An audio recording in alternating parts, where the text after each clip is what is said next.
Welcome, brave souls, to the chilling depths of horror in detail, the realm where the shadows whisper ancient secrets and nightmares come to life. I am your guide through the darkness, and on this channel, we delve into the spine-chilling world of Wendigo horror stories that will send shivers down your spine. First story, Dark Web. Good afternoon, Malcolm. Hi, Ms. Jackson. Staring out from under my hood, I looked at the computer screen in front of me. Ms. Jackson is the head librarian, and she likes to make the rounds and see how the library patrons are doing. My backside is beginning to get sore from sitting on the hard chair for so long. I wish they would get some chairs with cushions, but I guess I could always buy a cushion of my own. Sitting in my usual spot, back in the far corner, away from the main traffic among the stacks, my fingers fly over the keyboard, slipping from website to website. Coming to the library is the only refuge I get from the chaos that reigns at home. Mom's new boyfriend is a complete jackass and is always opening his mouth and criticizing me at every turn. He's also slightly abusive to her. There's no hitting or anything like that, but he isn't soft with his words toward her.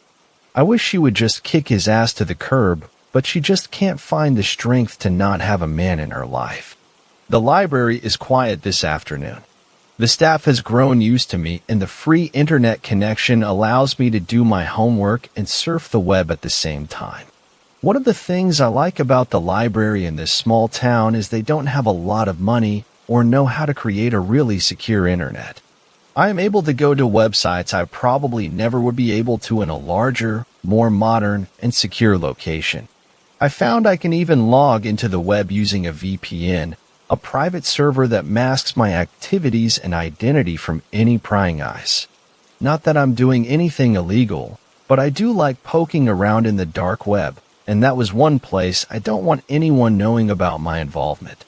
I stay far away from the drug websites, the human trafficking sites, and the murder-for-hire sites. I have no use for those kinds of sites.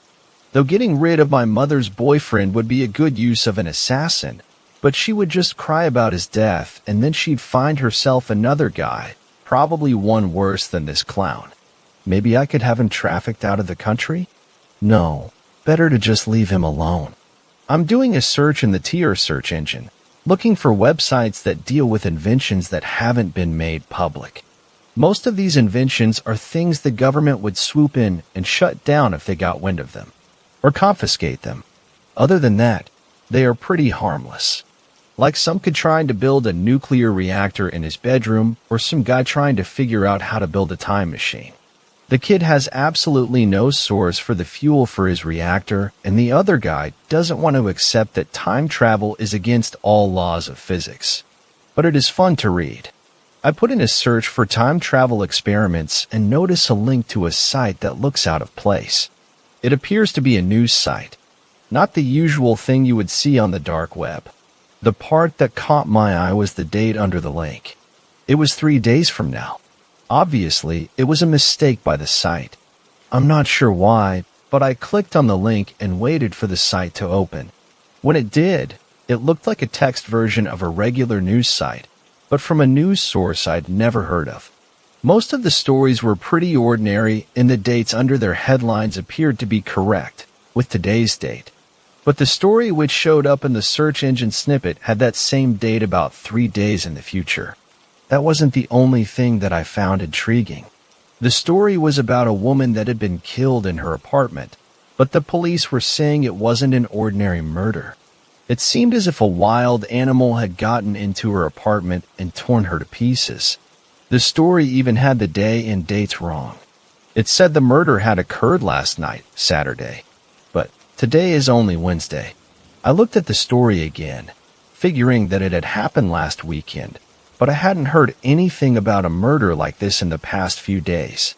If something like this had happened in this small city, the news wouldn't have escaped my ears. I read the story again, and then began to think someone was playing an elaborate hoax. It was the only explanation, but why someone would hoax a story like that was amazing to me. Some people can play some pretty sick jokes, and this appeared to be one of them.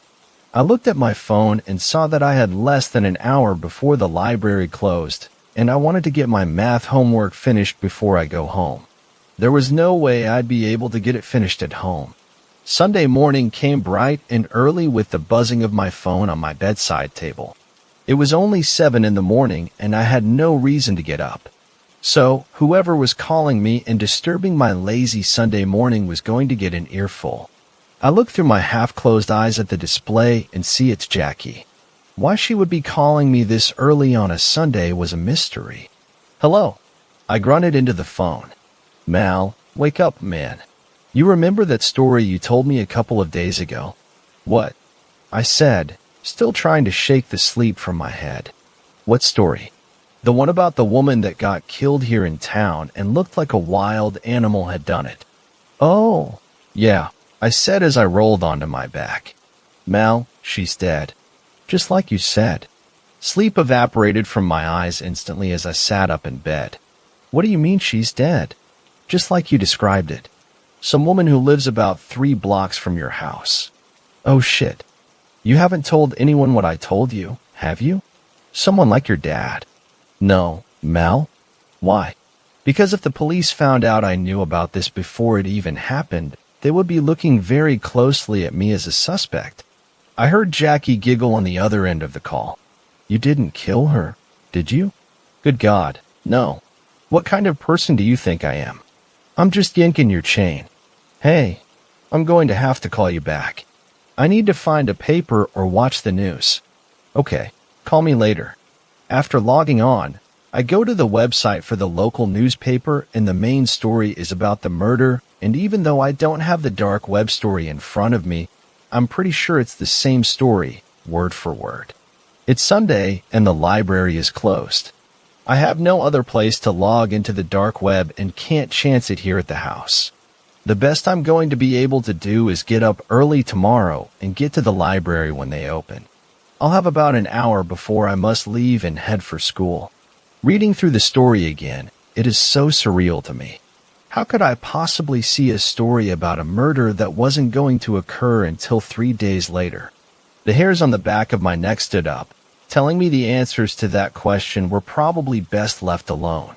Monday morning couldn't come soon enough for me, and now I'm sitting in my usual spot, in the dark, back corner of the library. But I'm not alone this time.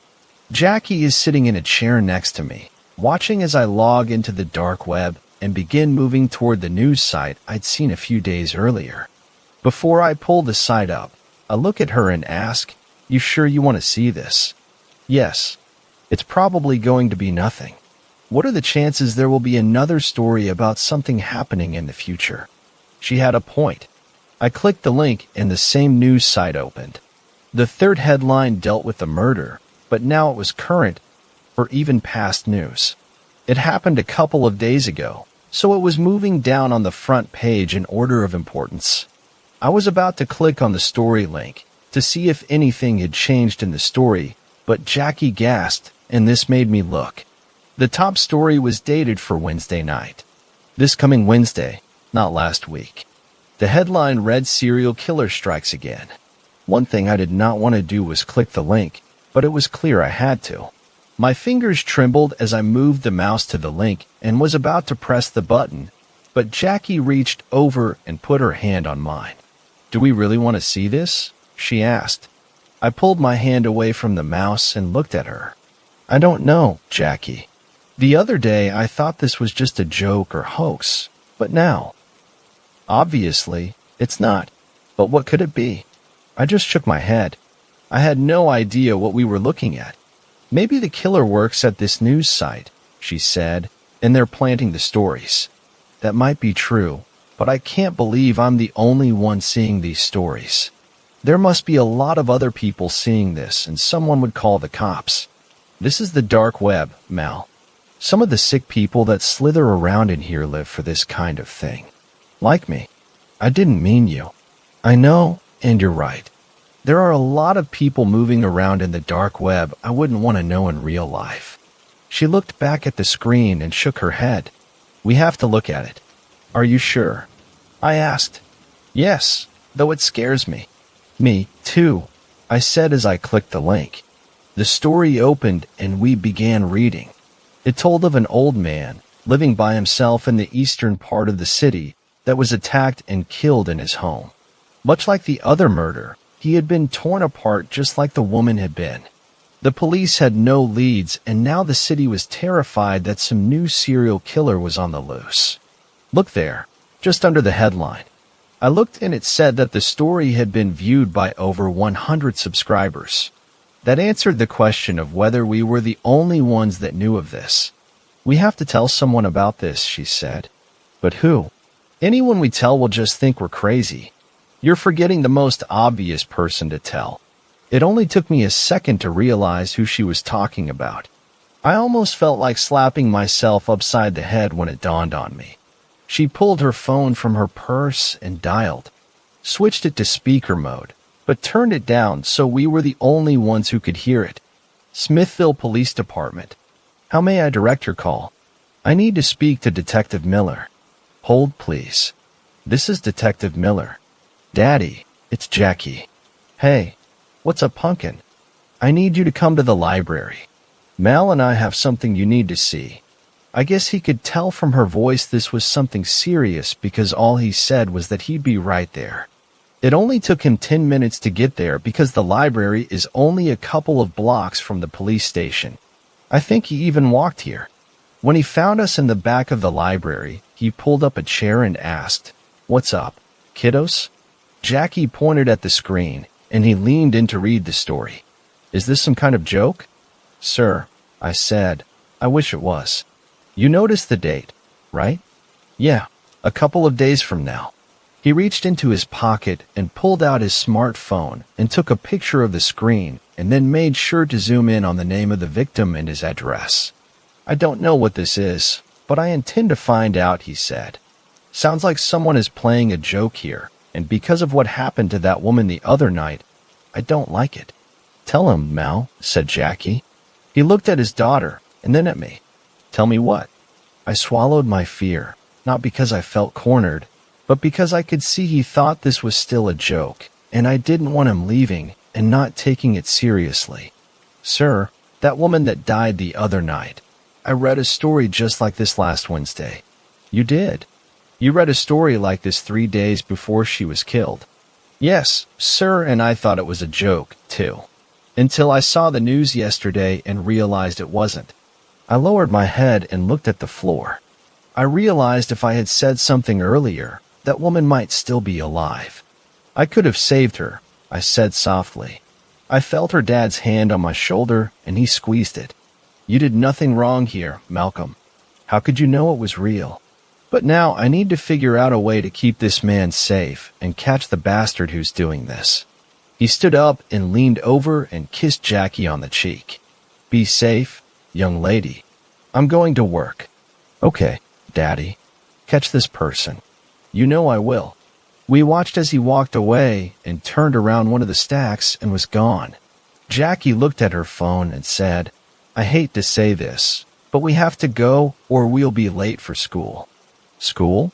Who could possibly think about school right now?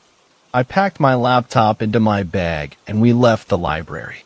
When we reached the bottom of the steps in front of the library, we could see her dad walking quickly toward the station. Jackie snaked her arm through mine and said, "Come on, he'll catch the killer, but we still need to go to school." I don't think I have ever experienced a day in school that felt longer than this one. Or the next day. Wednesday came and went. Jackie's dad got to the victim's house early in the afternoon and hid himself in one of the back bedrooms.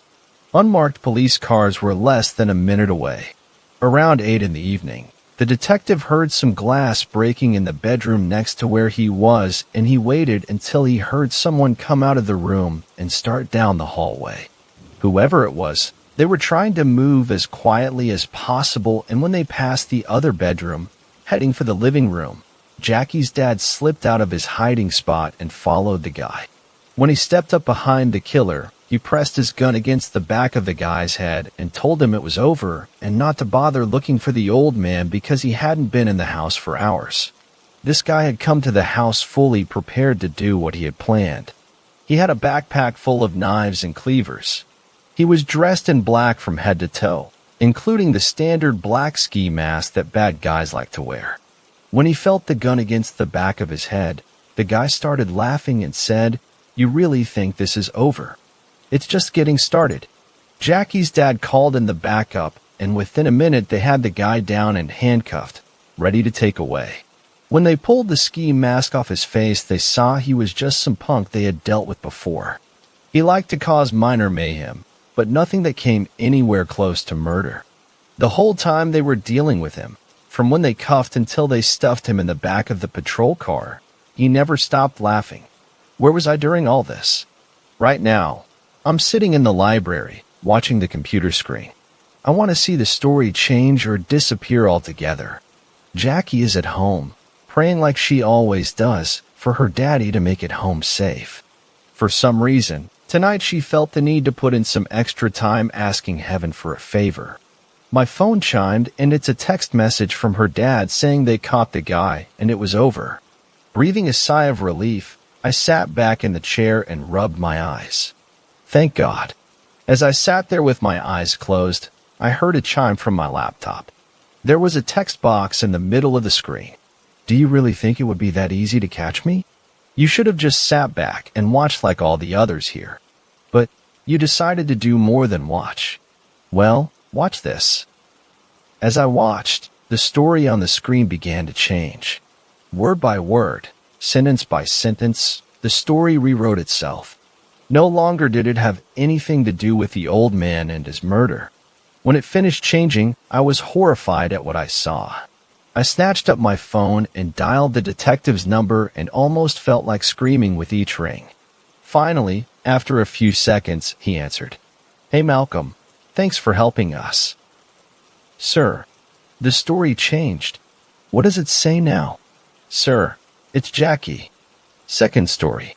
I got an innocent family killed through the dark web. It all started a month ago as my family and I were preparing to go on holiday overseas. My Galaxy S7 Edge was playing up on me, so I decided to turn it off and reboot it. I held down the power button and I was brought to the Galaxy S7 Edge boot logo. It stayed there and wouldn't boot up. I plugged it into my computer to realize that the OS had corrupted and I needed to do a fresh install. This was impossible to do as we had to leave for a plane 3 hours away from us. I had to put up with using my sister's old iPhone 5C for the holiday. Since I didn't want to be charged for overseas usage with my phone provider, I decided to leave my SIM card in my Galaxy S7. Progressing through my holiday, and we got to a period where there was horrible weather and we couldn't do much. I was stuck in my room bored absolutely shitless, so I decided to start talking to my friends. I used my iPad to talk to my friends as I had the applications pre-installed and the internet sucked to download shit. I remembered before I went on holiday they started a new craze with the dark web. I have a lot of knowledge with computers and technology, so I knew this was a place that you shouldn't really mess around with. The group chat got on to the conversation of the dark web and started talking about all the things they have witnessed, and it didn't actually sound that bad. So I asked what they were searching it on. Plenty replied with the answer Tor, and others came back with application on their iPhones called Onion Browser. I thought about it. This iPhone has been wiped so many times that there would be no information on it from my sister. What have I got to lose? The pressure got to me and I bit the bullet. Went on the App Store and downloaded it. I opened the browser up and headed over to the wiki to show me some sites that I could access. There were the basic sites like black market type D.G guns, drugs, hitman services, and whatnot.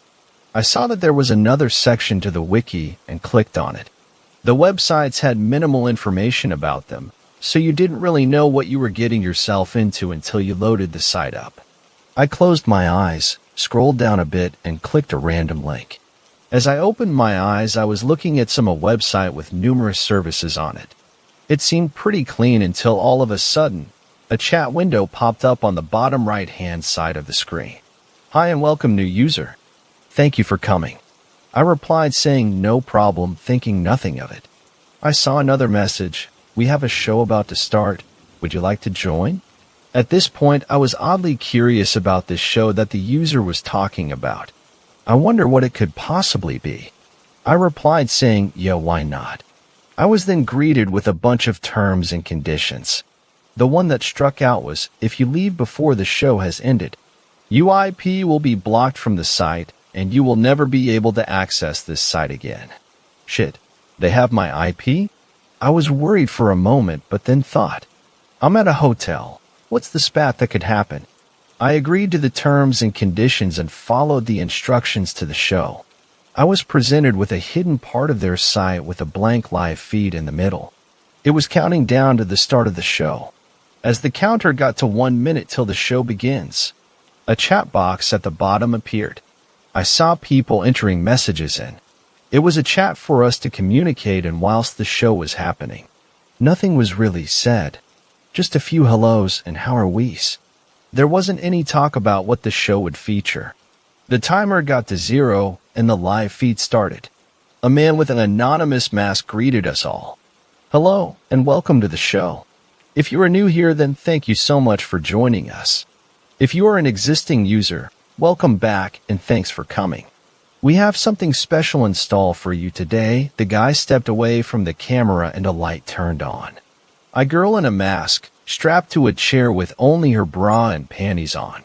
I got a bit worried and thought that she was going to be raped. I was wrong. Another chat window popped up with a user by the name of Scarecrow476. The host asked, Scarecrow, please inform us how you want this to go down. He replied, get an angle grinder and cut her stomach apart, then slit her throat. I couldn't believe what I just read. My heart dropped into my stomach. There is no way they are about to kill this fine-looking girl. I was frantic and had no idea what to do. I watched with my eyes watering. The man switched on the angle grinder and started cutting her up. I felt like throwing up. How did I just watch an innocent girl get killed? I typed in the chat, you guys are fucking mental. I hope you get killed in the worst ways imagined. I'm calling the police. This is where I made the worst mistake ever. I was immediately redirected to a blank screen with a chat box. The user was by the name of Site Owner. I knew I fucked up big time. He wrote, you go to the police and you and your whole family will be killed. I replied with, I won't. Just please let me go. I turned the application off and immediately uninstalled the application. I was scared for my life. I had no idea what to do. I returned home to find that everything in life seemed to be normal. I wiped the phone and listed it up online for sale. A guy bought it for his daughter as a gift. He was a nice guy who was about to go on vacation for the weekend to the city. He thanked me ever so kindly and he left. I was ever so relieved. I don't ever have to see that phone again and remember the horrible things I saw and encountered on my holiday away. A week had passed, and there was a breaking news segment on the TV that interrupted the show I was watching. A family had been brutally murdered. They were visiting the city for the weekend. They had been uncontactable for the whole week, and their immediate family were worried and called the police. The police found them dead at the hotel, brutally chopped up. They had no idea who had done it and wanted witnesses or people with information to step forward. It hit me like a freight train. They got the IMEI for the phone, and once they logged into a form of social media and knew who they were, someone hunted them down and killed them. I felt absolutely horrible. How did I not think of that? I wanted to somehow help the police, but to explain why I was on the dark web and what had occurred would have been too hard. To this day, I have extremely poor sleep and nightmares of the poor man and his daughter being killed. I will never forgive myself for the stupid mistake I made. Be extremely careful what you do, and I advise you never go on the dark web ever. Third story. I tried to be a dark web gamer. 2 games was all it took to make me quit. If you've grown up playing video games, you've probably had to bear your parents telling you in all manner of assorted ways how video games rot you. One more unbelievable than the last, no doubt. If not, then believe me when I say that should the envy of all those who had to deal with what I described above fall upon you, you'd be crushed into a paper-thin pancake, along with the rest of the planet. Gaming really is everywhere now. And despite the wide-ranging opinions of others, I have to say that it is an art form that I truly respect. I was a gamer. I'm sure you know what I'm talking about. 2 unreasonably large monitors. Idolizing Ninja. A desk setup that would give anyone with epilepsy an instant seizure. A pair of headphones that looked as though they were meant to protect my ears from the sound of large-scale kiloton explosions. Wasting an entire weekend editing dumbass Fortnite gameplay like it was a would-be Hollywood masterpiece, when in reality getting people to watch it would be hard enough when it was free, let alone if you charged them. I also enjoyed playing some classic games on the side on my dad's old NES and SNES, which in my mind balanced me out by negating the effects of modern media, and this somehow made me a more well-rounded individual, but which in all likelihood didn't do shit. But I digress. You, reader, might be wondering by now why I referred to my gaming self in the past tense. Well, that's because what I mentioned above is all in the past. I am 18 years old as of writing this. I haven't gamed in almost 3 years. So, what do you think happened? Did I get addicted and was shipped off by my parents to some institution to get cleansed? No. Before you jump the gun, I have to stop you right now and just say that no, I did not get scared straight as some parents like to say. I mean, at least not in the traditional sense. The event in question happened around April 2020. Lockdown.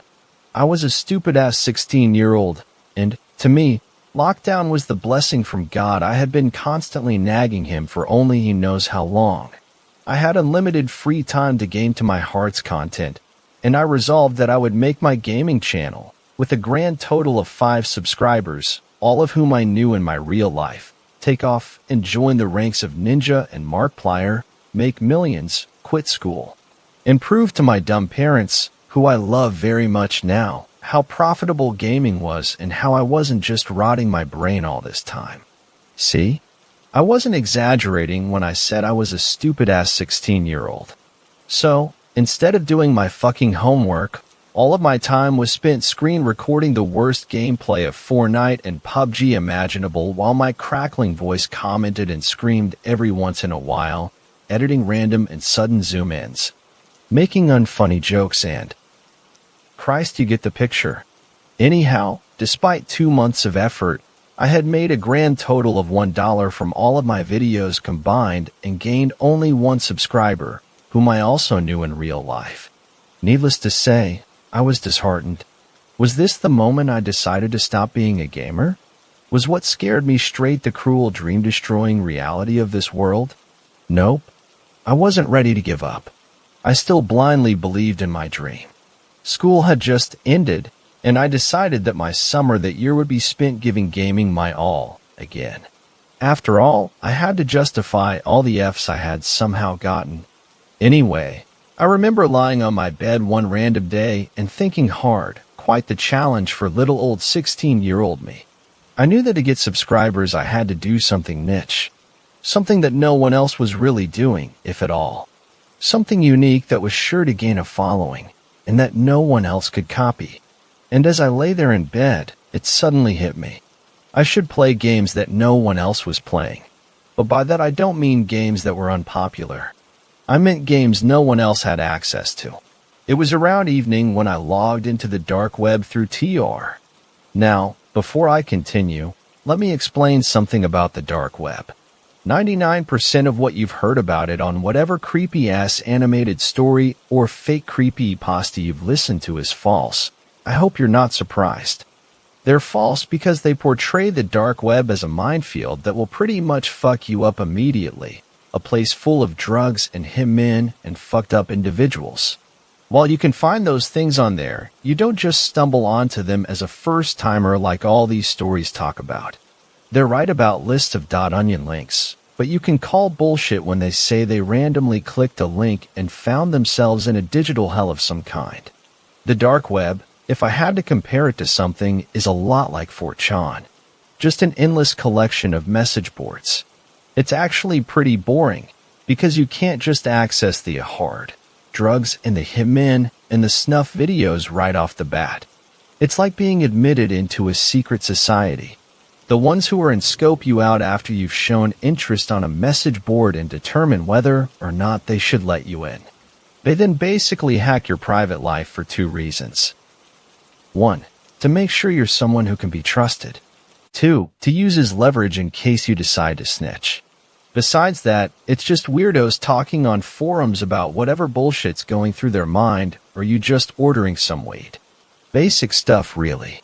Well, I'm no script kiddie, so needless to say, I knew my way pretty well around these parts.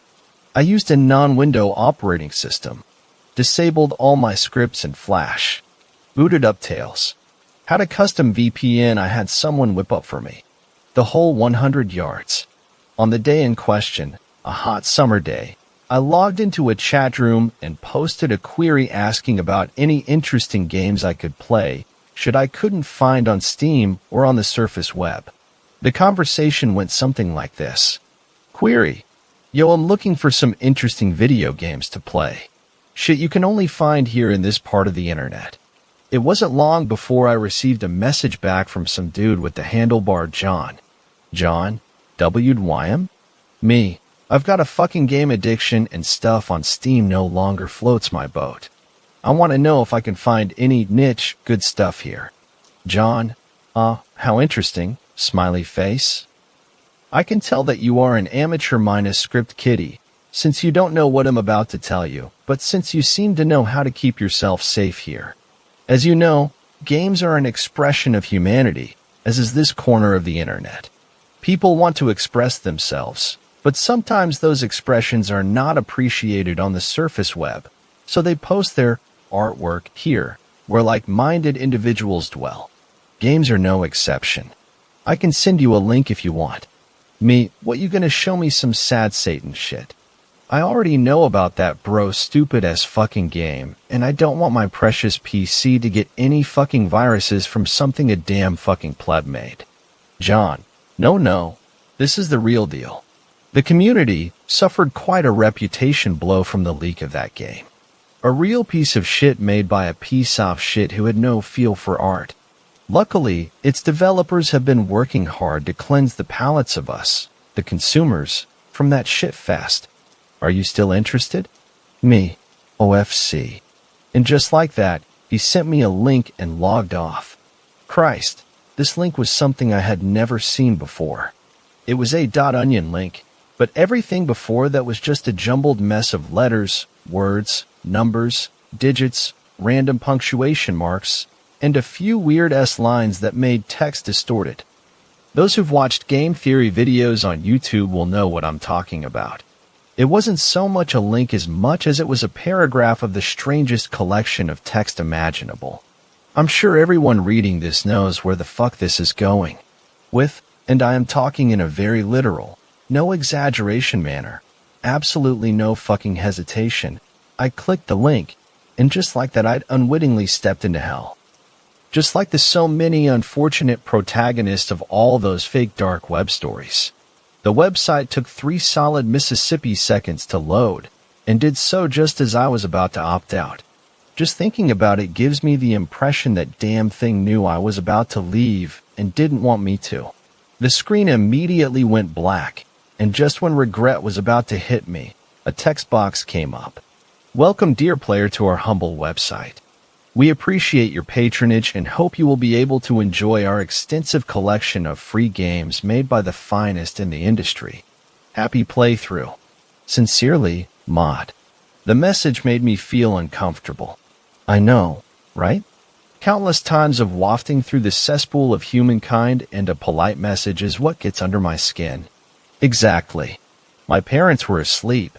I just drank a can of Monster and a can of Red Bull, and I was given the prospect of entertainment until dawn. And so I took it. I clicked on the search bar, but saw that I couldn't actually search anything. Instead, a list of categories popped up. What were the categories? Murder? Nope. None of those. Every single one was plain as can be. POV. Action. Suspense. That kind of stuff. You could select multiple categories and then hit search. I chose the following combination for my first game. 2D Detective Mystery. Choice-based. Simple, right? I pressed enter and waited. It seemed to last forever, but finally, the churning wheel of loading disappeared and I was met with a retro home screen. The title read, in all caps, Interrogation of Phineas Wheatley, in a strangely well-chosen color palette that didn't make me want to vomit. Needless to say, 16-year-old me was stoked. I thought I just hit a video game jackpot. Fantastic games too niche for the mainstream, all at my fingertips for absolutely free. In case you've been wondering, no, I don't have any footage of these games. My plan was to master their gameplay and then record it so that I wouldn't embarrass myself like I had done before. Yes, I do regret it tremendously, but what are you going to do? Sue me? This game, unlike a standard NES one, allowed me to use my mouse, so with that, I clicked Start. The screen went black, and a new image loaded on my monitor, the one that was logged in the dark web. It looked like a photograph which had been pixelated. Imagine the ending picture of the original Resident Evil 2 on the PS1, which shows what happened to all of the characters after the main storyline concludes, and that will give you a pretty good idea of what I saw. A young man with a poker face seemed to be sitting before a metal table, utterly motionless. Below him was the word, Ask Him. Without warning, 2 black bars with white letters appeared under it. The one on my left read, Why He Called You There, while the one on my right read, How He's Feeling. I was dumbfounded, so I just clicked the option on the right because I was curious. The 2 bars along with Ask Him disappeared, and a large rectangular speech bubble, with an arrow pointed at this Finu's mouth, replaced them. I'm feeling fine, Detective. Thank you for showing concern and for arriving so quickly. The large speech bubble disappeared, and the Ask Him prompt came back up again, but now there was only 1 bar under it, the one that said, Why He Called You There. I'd be lying if I said I wasn't intrigued at that moment. I'd expected to come across some sort of sad Satan clone or morbid images or whatever shit idiots think would be fitting for the dark web. Instead, I had seemingly stumbled upon a hidden gem. I clicked the bar and the speech bubble came right back up. I know I am going to die, Detective. I know he will kill me. I find it only appropriate that I give my last confession before I am taken. The speech box disappeared and 2 bars came up again. The one on the right now read, Who he thinks wants to kill him, and the one on the left read, Why he killed Sam. I was tempted to just choose right, but I just really wanted to get things over with. The following are all the responses I chose with his answers in bold. Why he killed Sam. As you very well know, Sam was my first time. I wanted my first time to be special, so I chose Sam because he was special. It was that simple. How he killed Sam. Come on, Detective. Surely you must know already. How he killed Sam. All right. As you wish. I knew Sam lived home alone, so I enacted my perfect murder.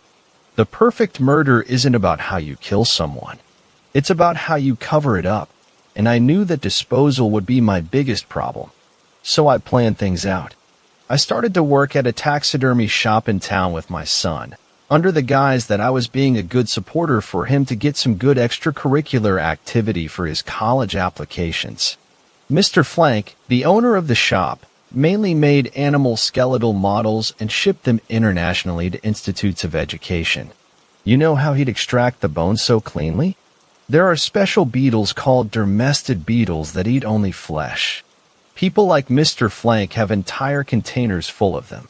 They just throw in the carcass part and wait for the beetles to eat it clean. I found a big enough tray and stole some beetle eggs from Mr. Flank. I raised them all on my own patiently.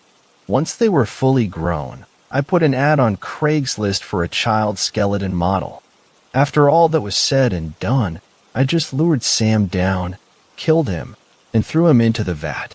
A week I waited, and the beetles had done their job. I then shipped the skeleton off and out of my life for good. Simple as that. I then just burned the beetles along with Sam's clothes, buried his organs out in the forest along with a few worms for good measure, and that was that.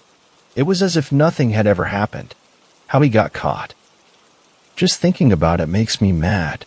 Turns out you have to use hydrogen peroxide to preserve bones so they don't yellow over time. What happened in my case is that the person who received the skeleton was a medical expert and immediately realized that he'd just received a real child skeleton. The rest, I'm sure you know. A fun experiment that ended up biting me in the ass. The bar on the right disappeared, and the remaining bar now read, "Why he needed to speak to you." This is the response I got when I answered. "You see, detective, I'm afraid I've been a tad dishonest with everyone. I'll cut to the chase and just say that little Sam wasn't my first, nor my second, nor my third. He was number 31. Normally, I just cut up the bones and bury them. Sam, on the other hand, was a special case, as I thought it would be a neat idea for me to ship my friends out. But alas, look at where it got me. Where the hell the others are. I'll be frying tomorrow, so I might as well say, I ain't telling you squat, Chief. Just wanted you to know. You can doubt me, but you can't doubt all those other missing posters. I am a fair man, however, and I will say that I have mapped all of their coordinates on a special sheet of paper that you can only find in Genesis. That's all, detective." The screen immediately went black, leaving me in total darkness for a moment. When it came back up, I saw that the style of the game had changed. It now looked like Earthbound. I saw a sprite that looked like a stereotypical detective, trench coat and hat and all, standing outside what seemed to be a police station.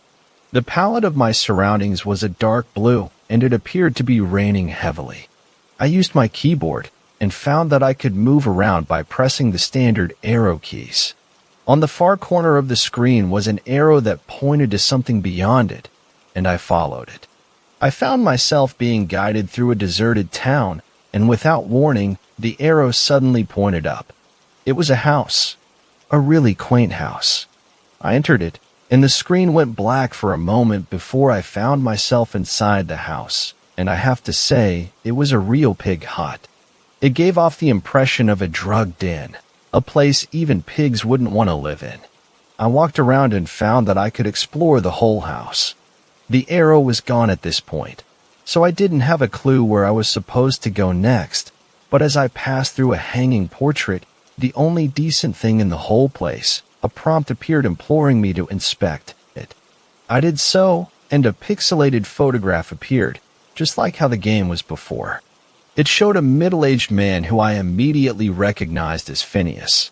He was standing behind a young man who looked a bit like him, albeit younger. I understood now that I was in his house, and it didn't take me long to realize that the basement was where I needed to go. I found another door, and I was able to enter it. Now, my detective sprite was in a large and dark basement. It was complete and utter silence throughout the entire game, but I only noticed it at this point. I walked around for a bit, but no prompt appeared. But then I noticed a container, a large sprawling one, right in the middle of the room, and it caught my eye. I approached it, and the long-awaited prompt appeared. I pressed it, but then, without warning, another sprite suddenly came out of nowhere. The screen went black, and I found myself in the same style of gameplay as before. I recognized the sprite that appeared before me as Phineas's son. The prompt read, "What are you doing here?" There was only one bar, which is the one I clicked. I came here to find the truth. The screen went black for a second and the image changed. I was now facing the container. The screen went black for another second, and the container was open in the picture that came up. Even though it was pixelated, the detail almost made me vomit. It was another body, fresh, covered by what I assumed to be beetles. A single white piece of paper lay on it. The screen went black, and I could now see the paper. There were locations and coordinates on the paper, about 5. The screen went black, and I was now facing Phineas's son again, but now he was holding a gun pointed right at me. "I knew Daddy wouldn't go quietly like I told him to," he said, "and while I am sorry for doing this, Mr. Forum, I would be remiss if I didn't reiterate that. Unlike my father, I'm not made for jail. I take after my mother, after all." The screen went orange, and then blank. 2 prompts appeared: play again and exit. I clicked exit. I laid back in my chair and let everything that happened sink in. It really was like a high. Like drinking yourself to a stupor on good alcohol instead of the cheap kind. It felt good, but I had this feeling that ruined that particular high for me. This gnawing feeling that I just had to act on if I wanted to relax. I went to my other monitor, the one logged into the surface web, and typed Phineas Wheatley in Google. I just expected some forum links discussing the game, but instead, I got an eye full of news reports and archives about Phineas Wheatley, the Granville Flesh Reaper. I read everything. I read how he'd killed a local and sweet little innocent boy and had nearly gotten away with the perfect crime. I read how the detective who last spoke with him has never been found. And I read how he was survived by one son, Michael Wheatley, who preferred to stay anonymous. My high went from me feeling as though my skull was full of clouds to feeling like my brain had been replaced by a bowling ball. I rubbed my eyes hard and wondered what I should do. Those coordinates were surely fake, I told myself.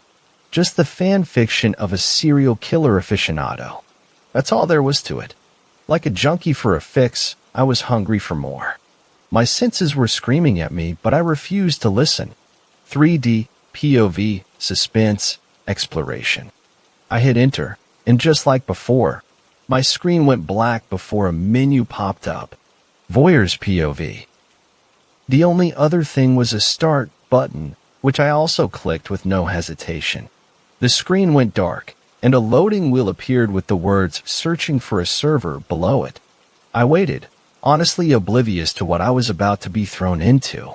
The spinning loading wheel disappeared, and a view appeared on my monitor.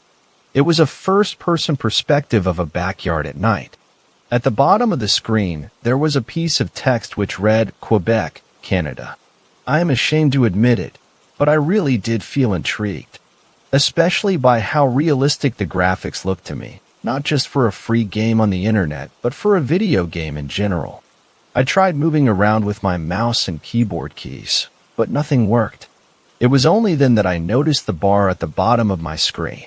A text bar. In that bar, I, without much thought, typed in "go to shed." To my surprise, the camera turned and started to move towards the shed in the far corner of the yard. I typed "open shed" and a gloved hand appeared on the screen and opened it. Enter shed. Take dagger. Exit shed. It felt exhilarating. Much better than Until Dawn. A true update of old text adventure games. The character was doing everything I told him to. Enter house. Go upstairs. The camera followed all of my commands. I was now in a bedroom. A girl, about my age, the one I'd seen in the family pictures on my way up the stairs, lay sleeping before me. She seemed so real on my screen that I had to blink. A prompt came up at that very moment as I sat in my dark room. End it. Right now, all I can do is swear on my honor, my life, and the lives of my entire family that I thought that prompt meant to end the game. That, and that only, is why I typed yes. The power plug of my monitor was pulled not a moment after I witnessed the gloved hand plunge the knife deep into the chest of that girl. The last thing I saw on that damned thing were her eyes fluttering open in an instant.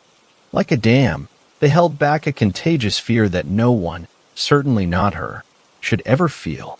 On the floor I collapsed, and on the floor I cried, and on the floor I slept. The last thought that went through my head before I lost consciousness was, "It's just a game," but my nightmares certainly didn't want me to believe that. I awoke that morning, about 4 hours later, and I barely had the strength to stand up again. Seeing my monitors made tears come to my eyes again, and I still didn't know why. I tried to calm down and thought I knew the perfect way to do so. I turned on my other monitor and hopped on Google again. My previous search related to Phineas Wheatley inflicting a whole other wave of disgust back. I just searched Quebec, Canada, and went in news. And what do you think I found as the top story? A news article that featured the house I had seen at night in that game, only now it was covered by police tape. In one of the family photographs I had seen inside that house while climbing the long staircase glared at me from behind my screen. The girl, smiling brightly in the photograph, had been killed, survived only by the others in that picture. I know I'm next if I report this. I know they know everything they need to know about me. All I can do for now, before I turn in the evidence, is to be a son that my parents can be proud of, so that when I am taken, I can at least leave knowing that their time raising me had not been wasted. To you, you know who you are. Reading this, it has already been done. There's nothing you can do. Your operation will receive quite the blow, much like Playpen. I'm ready for you. Just please don't go after my loved ones. They have nothing to do with this. If you can promise me that, I'll go quietly. Mom, Dad, I'm sorry. Love, James. Fourth story. Someone leaked my personal details onto the dark web. Now everyone I love is being hunted down. To be perfectly honest, I was never a fan of all that dark web stuff. I mean, it's interesting enough and all, but I never had the patience, nor technological know-how to figure out how to use it productively. In fact, my whole family seems to be missing the technology genes. We've struggled with everything from computers and phones to toasters and microwaves. My mother even got scammed a few times before she passed away. Luckily, she never lost anything more than a few $100s, but it still stung. Francis, my best friend, on the hand was a tech whiz. He loved that stuff and never shied away from looking up the most bizarre and horrific things online. If he could reach it, he would. He even tried to set up a Tor browser on my computer once, but I just ended up ignoring it, somehow deleting the shortcut and losing track of where he placed it. Still, he'd periodically send me pictures from Alphabet, which is apparently some dark web black market. It was mostly strange or illegal products. Other times he'd find impossible, random conspiracies.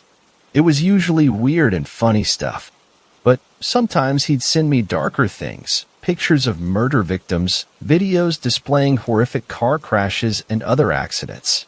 It made me appreciate our friendship a little less, but Francis was all around a good guy, albeit an eccentric one. We stuck together. On the rare occasion that he crossed a line, I just politely asked him to stop, which would work for a while. Then, after the shock had worn off, he'd send more stuff he found on the dark web. It would always start off so innocent, with funny pictures or forums, but it inevitably got darker, escalating to more disturbing areas of the dark web. The most horrific thing he ever sent me, however, was little more than a picture of myself, found randomly out there in the sea of onion sites. It was just a screenshot he'd sent, with a picture of myself and some text lined up next to it. In a way, it looked like a profile for some sort of social media page, but it was plain, simple, and seemingly pointless. It contained my name, birth date, address, everything. I'm so sorry, Tyler. I don't know how they found you. Francis sent me as a message. What do you mean? Who are they? What's going on? I asked back in a flood of questions. Did you open any suspicious emails? Or sign up for something weird online? I tried to think back. I couldn't remember anything that stood out, but in my business, I dealt with hundreds of mails each day from various clients. I don't know. Francis, what's going on? Your name is on A.L.I.C.I.A listed as a participant. What the hell is Alicia? A red room. It was supposed to be closed down, but it's back. I chuckled at his remark. I wasn't much of a tech genius, but even I knew red rooms were little more than myths told to scare teenagers and gullible adults. Come on, man, this is a joke, right? Red rooms aren't real. I think this one is. After that, I'd reached the maximum amount of Francis antics that I could handle. I told him to back off and leave me alone for a bit, which had become somewhat of a routine between the two of us. Still, I took his warning serious enough to dial the non-emergency line to the police. I explained the situation, but they didn't take it seriously. After all, my personal information leaked on a website shouldn't have been much of a threat. They just told me to call back if anything more substantial happened. I went about my week, and nothing came of the mysterious website. Francis even admitted he might have overreacted a tad. Truth is, most people have their email information leaked somewhere online. Even passwords and personal details are readily available all over the place. But for most people, that's just useless information. Then about a month later, I received a letter in my mail. It didn't have a return address, nor any stamps. It was just a plain envelope put in my mailbox. The only way I could have received it would be if someone had personally delivered it themselves. I opened the letter to find a perfectly black paper inside, with little more than a single line of text in the middle. It was just a string of random numbers and letters, ending in .onion to mark the fact that it was a dark web page. At first, I didn't even connect the dots. I had long since forgotten the fact that all my personal details had been leaked. Instead of just throwing it away as I should have, I decided to contact Francis. He was more intrigued than worried, showing up about 15 minutes later to help me connect to the website. He only needed about a second to dig up the Tor browser and input the Onion link I'd received. "Shit," he mumbled as the title of the site popped up. It was ALICA. "That's the site that is my name?" I asked to be sure. Francis nodded. A few seconds passed as the site loaded, before a black video player popped up in the center of the screen. It didn't have a timer or anything to let us know the duration of the video. Instead, it just had a play button. Francis clicked it, and though it was too dark to see what was going on, I could hear something in the background. "Turn up the volume," I said. Francis did as commanded, and we were greeted with the muffled sounds of someone struggling. It was quiet, just loud enough to make out what was going on without understanding the hidden context. Then it got brighter, just enough to make out the walls and ceiling of a small room. In the center lay a man tied to a bed with chains, his face obscured by a bag pulled over his head. "What the hell is this?" I asked. It's a red room." "Well, turn that shit off." Francis was reluctant to oblige, whether it be due to curiosity or shock. Before I could reach out and turn it off myself, a man entered the picture. He was naked, with his bare chest covered in old scars and fresh blood. He pulled the mask off the tied-up man, and I let out a loud gasp. "What is it?" Francis said. I pointed a trembling finger towards the screen. That's Mr. Dawson, my boss." "You sure?" I nodded. "Is this a live stream or something?" "No, I don't think so. As far as I know, you can't live stream on the dark web. It has to be a recording." I wanted so desperately to just turn it off and call the police, but we were both frozen in our seats. The naked man pulled out a knife from a bag on the ground and started peeling off pieces of skin from Dawson's leg. He tried to scream in agony, but he was gagged, left unable to move or even call for help. Little by little, the man cut off pieces of flesh from Dawson, moving his way from the legs to the torso. I can't say exactly how long the video went on for. It skipped minutes at the time, showing Dawson at progressively more mutilated stages of the torture. It wasn't until his skin had been almost completely removed before he finally lost consciousness. I threw up, finally snapping back to reality as the screen turned black. Francis sat speechless in his chair, but what could we do? Dawson had to have been dead by the time we even opened the link. Naturally, I called the police and gave them all the information about the website that I had. But by the time the police got around to checking it out, the video was gone. Once it had been viewed, it was simply removed. They believed us, though, saying that they'd forward the information to the appropriate sources, which turned out to be the FBI. There was little more I could do.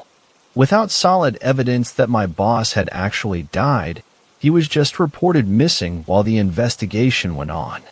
I was questioned by various officers and an FBI agent a couple of times, but that was about it. A year passed, and life went on.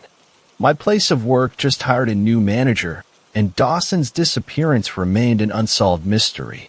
I fully believed that would be the end of it. I thought the horrors I'd witnessed would be a one-time occurrence, that I would be fine. During that time, I also drifted away from Francis. We weren't even able to look each other in the eyes anymore, not after what we'd seen together. Then everything changed as I got another letter in the mail. It was unmarked without an address, just like before. That time, however, I didn't hesitate to call the police. I already knew what would be inside, and I wasn't about to ruin another piece of evidence. The police redirected me to the responsible FBI agent who was working the case. He was quick to act, coming to pick me up within the hour alongside 3 armed agents. "Mr. Larkin, I'm Agent Vance. We need to come with us," he said before they rushed me inside the car as if my life depended on it. They took me to an office building in the middle of the city and made me wait in an interrogation room while they checked out the evidence. I sat there with a cup of water, 100 thoughts running through my mind. An hour passed before Agent Vance came to check up on me. He looked upset, but had put on a brave face to talk to me. "We checked out the link in your envelope and found a video like the one you described last time. We've taken some still shots of the footage, and I'd like it if you could help identify the victim." I shuddered at the thought, but agreed to help. Vance guided me into a room full of computers. A group of office workers sat in front of one, staring at a picture, trying to figure out who the person was. They didn't need to analyze it any further, because I knew exactly who it was. Francis. He looked absolutely horrified, the still picture showing him clearly alive. But for how long that would last, I didn't know. "Is he?" I began to ask. "He didn't survive." "I'm sorry," Vance interjected, knowing what I wanted to ask. "How did he die?" "It's better you don't know the details. But we're going to catch this guy. I promise you that much." Again, we went over each and every detail. They promised over and over they'd do everything in their power to chase down the people doing it, and to keep me safe. But as weeks turned to months, no culprit was caught. Eventually, I stopped working. Instead, I just hid at home, afraid that anyone remotely close to me might be next. I didn't have much in terms of family. No siblings, and my parents had long since died. I suppose that made me an easy target for the runners of the Red Room. Despite the FBI's best efforts, the letters kept coming with random intervals. My ex-girlfriend was the next victim. Though we'd broken up a few years earlier, we'd remained friendly. Again, I got the link to a video of her brutal murder. I just forwarded it to the FBI, unable to stomach another horror show. Then they took one of my old coworkers. One by one, they killed the people I knew and loved, and I could do nothing to stop it. I couldn't even contact the culprits and ask what the hell they wanted from me. But then it hit me. I was being tortured, and while it wasn't physical like the others, it was still mental torture. Like the horrors they'd committed on my friends, the pain wouldn't end until I was dead. Maybe that's what they so desperately wanted, for me to kill myself. Maybe it was some sort of sick game to see how long I could last. I sat down in front of my computer, ready to give up. If there was even the slightest chance that it would save lives, I had to do it. I looked up the best ways to do it, but in the end, I decided to go for the gun. I picked it up, pressed it against my temple. I felt like hours passed, but I just couldn't bring myself to pull the trigger without letting every possible scenario run through my mind. Then the phone rang, and I almost dropped the gun in shock. I glanced at my phone to see a call incoming from an unknown number. "Hello?" I asked as I picked it up. "Not like that," a twisted, robotic voice said from the other end. "Not like what? Who are you?" "You need to record it properly," the voice continued. Whoever they were using some kind of voice-changing software to make them unrecognizable. "How did you?" I began, before noticing the camera on my computer. Of course they'd been watching. I didn't even need to ask. I just stared at the camera, and the mysterious person on the other end confirmed. "That's right. We've been watching you." I felt my heart drop. "So all I have to do is to kill myself, and the suffering ends?" "Yes. Face the camera when you do it. You have 15 minutes, or the next person will be taken. I don't have any other options. I can't let anyone else die because of me. I just pray that once I'm gone, it'll finally stop."